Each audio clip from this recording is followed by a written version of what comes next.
Hi, welcome to Catholic Skeptic. My name is Hugh.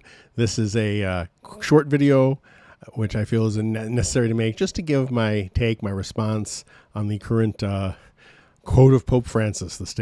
Pope Francis a few days ago made a statement to some youth that's getting a lot of airplay from a lot of people. Pope splainers going out of their mind trying to defend it, and Pope critics giving you lots of aha and everything in between. But it does require it, because I think it does require a response, because it's so very blatant. But Pope Francis, in addressing some youth, very specifically and directly said that all religions arrive at God. He said that if you're a Sikh, a Hindu, a Muslim, a Christian, it matters not, you'll get to God. There's only one God, and no religion should claim higher standing than any other religion. What do you think of that statement coming from the Pope? That is a very blunt and very scary statement, and there's no way around it. The statement, let me make myself clear in my words here, so don't misquote, don't misunderstand me.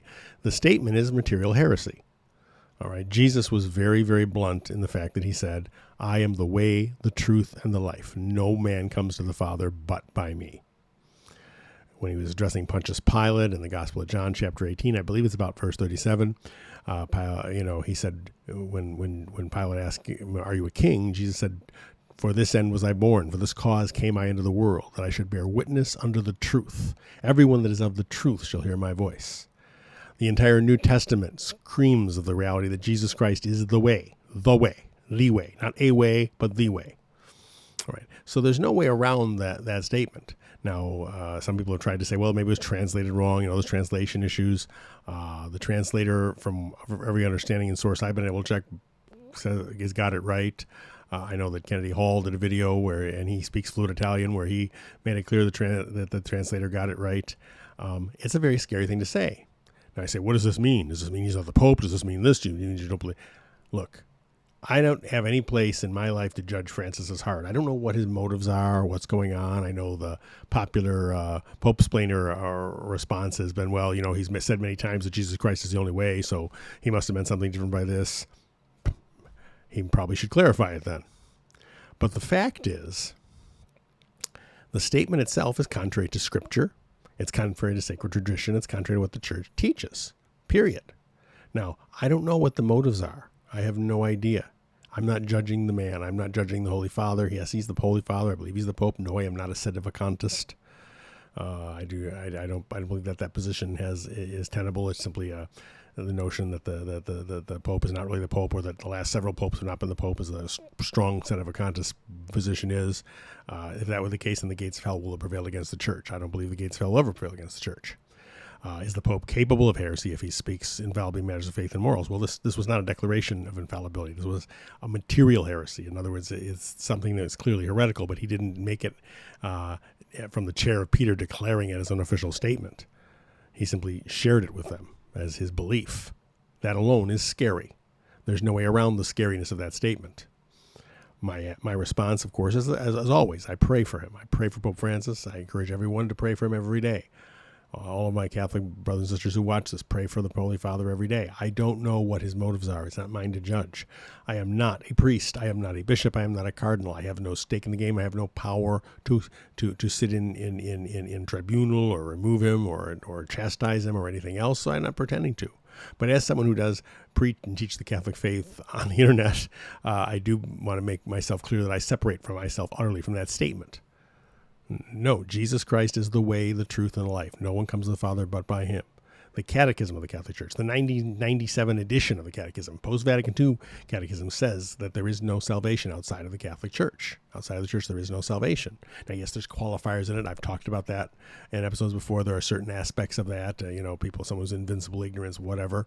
But the point is, it still stands strongly. Yes, the Catholic Church does claim to be a religion above other religions, to be the religion, to be the true faith.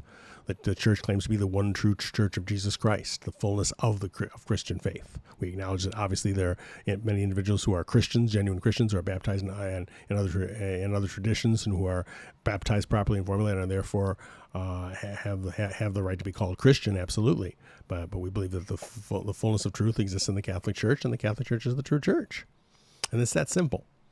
As I've said before, I wouldn't have left being a Protestant pastor and gave up everything for my livelihood, every friend I had, everything that was going on in my life and my family's, to step into this, and my family's lives, to step into the role of being a Catholic, fully Catholic, to return to the Catholic faith, if I didn't believe it was the one true church founded by Christ. And that stands. I simply pray for the Pope. I have no answer to you concerning any of these issues, and I have no desire to sow strife against the Holy Father. But neither can I defend it or acknowledge any defense of it as tenable or viable.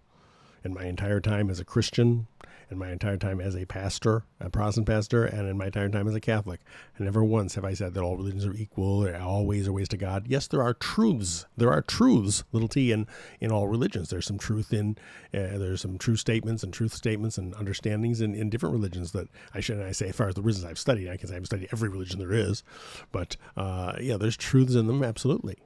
But are they different paths to God? No. In fact, I will say it this way. There are no paths to God, period.